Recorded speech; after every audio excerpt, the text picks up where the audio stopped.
You're listening to the Cyberwire Network, powered by N2K.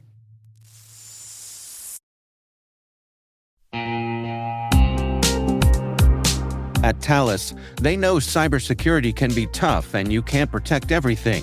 But with Thales, you can secure what matters most. With Thales's industry-leading platforms, you can protect critical applications, data, and identities, anywhere and at scale with the highest ROI. That's why the most trusted brands and largest banks, retailers, and healthcare companies in the world rely on Thales to protect what matters most: applications, data, and identity. That's Thales. Thales. Learn more at thalesgroup.com/cyber.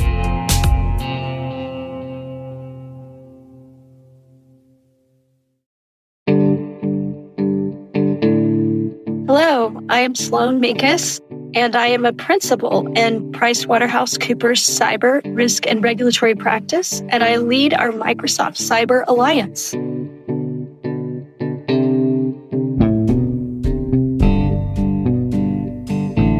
I really didn't have any idea about what I wanted to be. It was more about what I wanted to do. So I've always had a fascination with math and solving problems.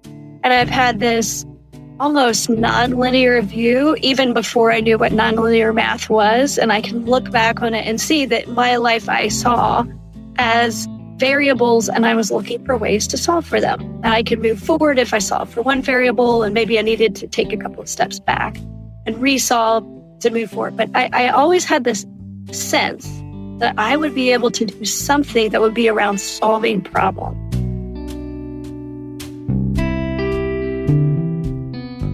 Growing up, I actually had friends of all different sorts. I really enjoyed nerding out with my friends who were willing to hack their way onto the mainframe on our local university campus. But I was just as comfortable in the fact that I was quite athletic and I was an athlete. I found my way to connect with lots of different people. That was really important to me. And maybe it was just because I saw that there were so many different variables in life and I wasn't quite sure where I was headed. I have an experience where in high school, someone who was older than me that I had a crush on turned around during math class and he looked at me and he said, "Sloane, do you realize if you put 2% more effort in, that you would be phenomenal at everything that you do?" And it stuck with me. Am I an overachiever? Yes, definitely. I go back to that story. I actually tell people that are mentors or mentees of mine. So when I feel that perhaps, okay, I'm shutting down, I say, what is the 2%? But I actually have made that into this mantra. And this person has no idea what an effect they had on my life.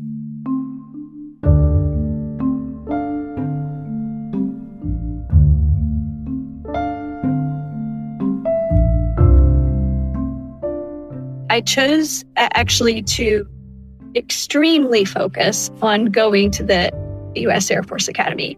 I threw everything into making sure that not only did I get nominated, but that I got accepted. It's a 2-stage process for our service academies. And I did get into the Air Force Academy, and I really thought that engineering was where I was going to land.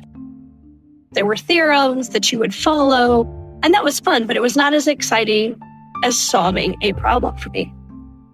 And then I learned about operations research, which was a combination of using math and using computer science, and in some cases using economic modeling to create models that would solve complex problems. It fascinated me and I loved it. I really found a way to fine-tune that intuitive problem-solving skill or way of thinking that I had.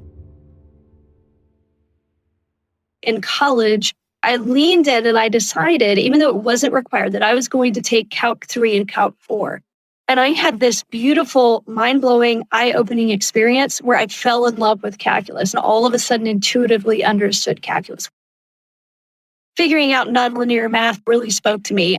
The way that I had been thinking most of my life, I could see on a sheet of paper and understand that there was actually a method to the madness, or perhaps not madness. but a method to my thinking.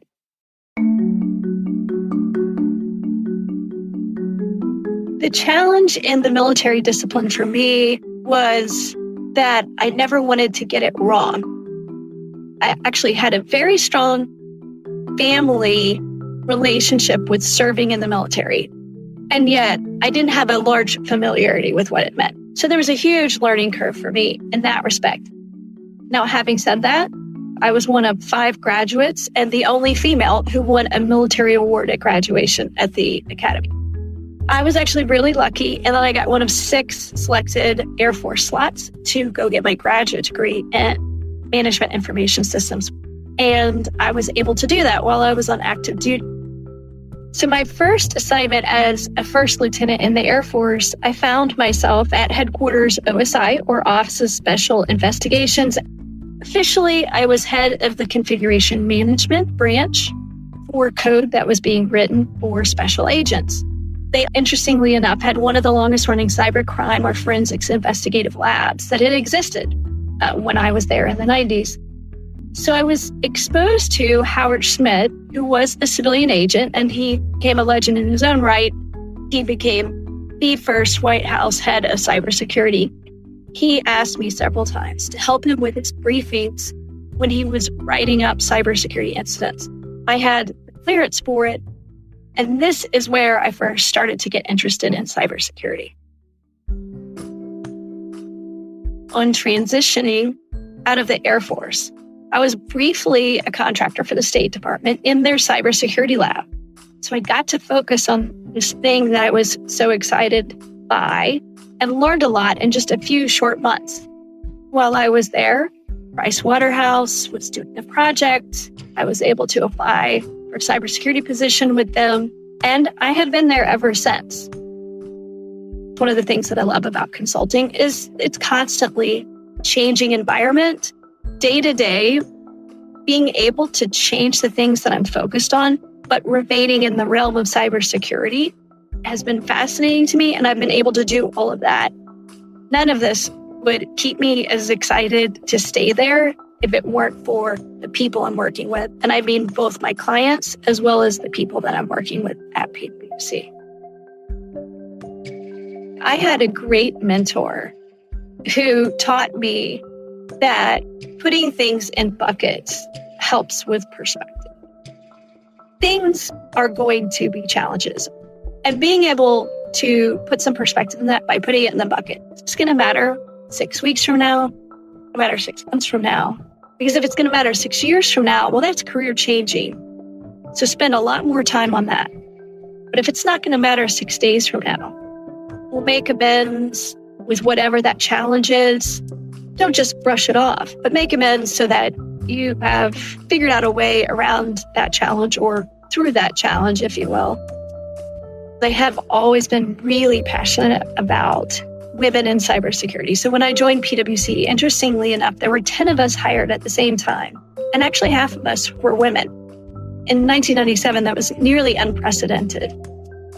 Understanding that we need to support each other. We've grown, but it took us a decade to start to get our numbers up. Don't be afraid to explore cybersecurity, even if it's not necessarily the thing that you studied for. I didn't study for it in college. I actually got to learn a lot about it on the job.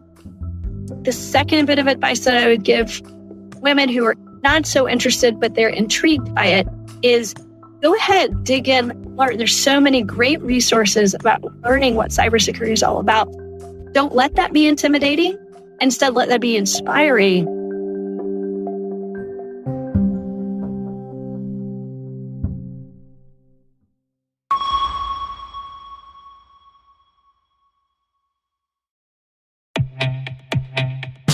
AI adoption is exploding, and security teams are under pressure to keep up. That's why the industry is coming together at the DataSec AI Conference, the premier event for cybersecurity data and AI leaders, hosted by data security leader Cyera. Built for the industry, by the industry, this 2-day conference is where real-world insights and bold solutions take center stage. DataSec AI 25 is happening November 12th and 13th in Dallas. There's no cost to attend. Just bring your perspective and join the conversation. Register now at datasecai2025.com/cyberwire.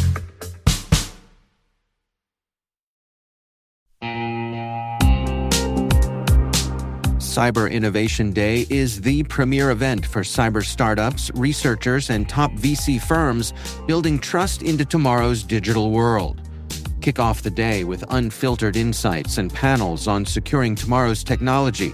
In the afternoon, the 8th annual Data Tribe Challenge takes center stage as elite startups pitch for exposure, acceleration, and funding.